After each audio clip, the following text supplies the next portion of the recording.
नमस्कार दर्शक बंधुरा आपनादेर सकलके जानाई आमादेर ए चैनेले आरो एकबार सुस्वागतम।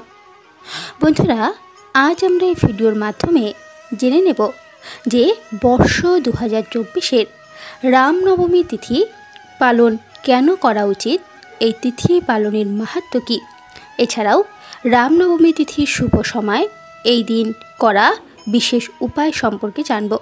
আশা করছি আজকের এই তথ্য আপনাদের ভালো লাগবে। চলুন বন্ধুরা ভিডিওর বিস্তারে প্রবেশ করা যাক।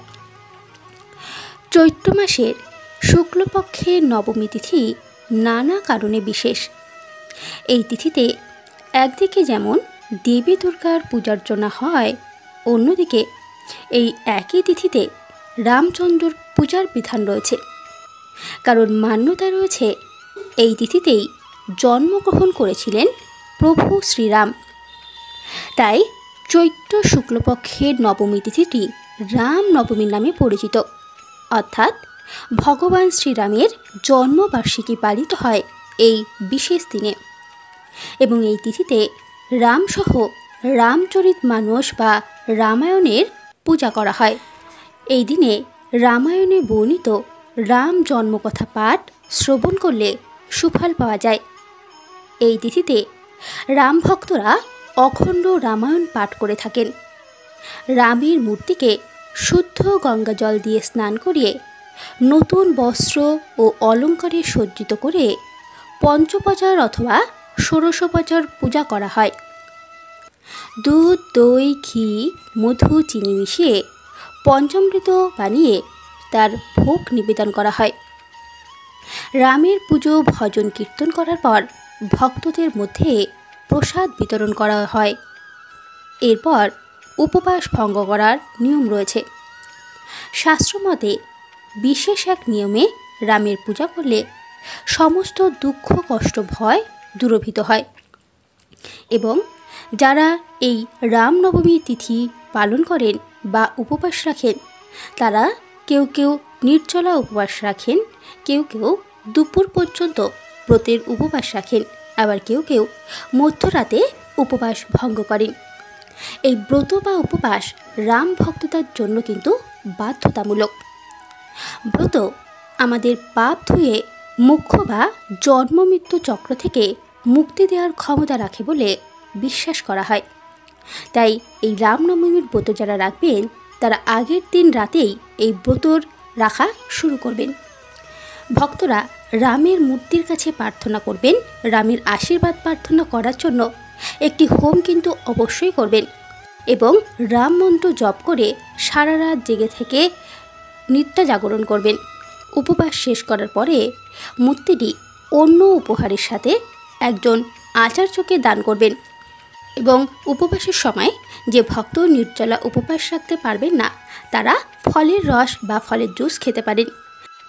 এবং এই দিন প্রভু শ্রীরামকে সাদা মিষ্টান্নর ভোগ নিবেদন করবেন, তুলসী পাতা দেবেন। এতে প্রভু শ্রীরাম অত্যন্ত প্রসন্ন হবেন। এছাড়াও রাম পরিবারের সকল সদস্যদের একত্রে নিয়ে তবে পূজা সম্পন্ন করবেন, যেখানে রাম, সীতা, লক্ষ্মণ এবং ভক্ত হনুমানের ছবি থাকবে বা মূর্তি থাকবে, এমন মূর্তি এই দিন পূজা করা হয়। অনেকে আবার যেহেতু রামনবমী ভগবান শ্রীরামের জন্মবার্ষিকী, অনেকে তাই প্রভু শ্রীরামের বাল্যরূপের বা বাল্য বালকরূপেরও পূজা করেন রামনবমীর এই বিশেষ তিথিতে। এবং এই রামনবমীর শুভতিথি শুরু হচ্ছে চৈত্র নবরাত্রির নবমী তিথিতে বা রামনবমী তিথিতে, যা আজ 16 এপ্রিল দুপুর 1:23 থেকে শুরু হচ্ছে এবং যা শেষ হবে 17 এপ্রিল দুপুর 3:14। যেহেতু 16 এপ্রিল নবমী তিথি শুরু হলেও সূর্যোদয়কে স্পর্শ করবে না, তাই শাস্ত্রমতে 17 এপ্রিল বুধবার দিনই পড়ছে এ বছরের রামনবমী তিথি। এবং এই নবমীর মধ্যাহ্ন মুহূর্ত শুরু হবে সকাল 11:03, যা 2 ঘন্টা 35 মিনিট অবধি থাকবে। এই সময়টি রামের পূজা করার জন্য সর্বোত্তম। এবং এই তিথি শেষ হবে দুপুর 1:38।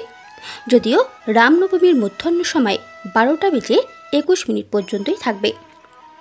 এবং এই রামনবমীর দিনটি নানা দিক থেকে অত্যন্তই শুভ। এই দিনে রামনবমীর পাশাপাশি চৈত্র বাসন্তী পূজার নবমী তিথি অর্থাৎ নবরাত্রির নবম দিনের মায়ের পূজা করা হয় এবং এই দিনে বিশেষ কিছু উপায়ের মাধ্যমে আপনার জীবন থেকে সারা জীবনের জন্য আর্থিক কষ্ট, দুঃখ, দারিদ্রতা কাটিয়ে উঠতে পারবেন। তার জন্য এই রামনবমীর দিন আপনারা প্রভু শ্রীরামের পূজা করবেন। এছাড়াও এই দিন আপনারা অবশ্যই কোনো হনুমান মন্দিরে যাবেন। সেখানে গিয়ে বজরংবলীর গায়ে যে সিঁদুর থাকে সেই সিঁদুর কিছুটা নিয়ে এসে ভগবান রাম সীতার যে মূর্তি বা পট থাকবে তাদের চরণে সেই সিঁদুরটি রেখে দেবেন। এতে আপনার সমস্ত আর্থিক কষ্ট দূরীভূত হবে। এছাড়াও আপনি যদি অনেক দিন ধরে মানসিক কষ্টে ভুগে থাকেন তাহলে এই রামনবমীর বিশেষ দিনে ভগবান শ্রীরামকে সাদা জিনিসের বা সাদা মিষ্টান্নের ভোগ প্রদান করুন। এছাড়াও রামনবমীতে কিছু মন্ত্র জপ করে শীঘ্র আপনার মনস্কামনা পূরণ করতে পারেন। এই দিন রাম রক্ষা স্তোত্র, রাম রামিতি রমে রমে রামে মনোরমে এই মন্ত্র জপ করুন এবং গৃহস্থরা রামের কোনো কঠিন মন্ত্র জপ করতে না পারলে রাম নাম জপ করবেন, সমস্ত কষ্ট থেকে মুক্তি পাবেন। এছাড়াও কোনো বড় সমস্যার কারণে চিন্তিত থাকলে দিনে 3 বার রাম মন্দিরে তার ছবির সামনে বসে রাম নাম জপ বা ভজন করতে পারেন।